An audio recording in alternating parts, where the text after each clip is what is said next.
Giovedì 25 maggio, San Beda il Venerabile. È il 145esimo giorno dall'inizio dell'anno, ne mancano 220 al termine. Il sole sorge alle 5:31, tramonta alle 20:45. La luna si leva alle 10:09, tramonta all'1:16.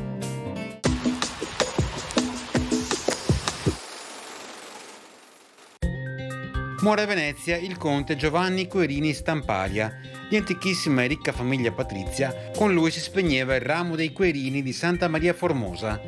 Giurista ed economista, con spiccata vocazione per le scienze fisiche, matematiche e naturali, promosse a Venezia uno dei primi esperimenti di illuminazione elettrica. Con testamento del 1868 lasciava le sue sostanze, i suoi libri e i suoi quadri per l'istituzione di una fondazione scientifica, biblioteca e galleria a lui intitolata.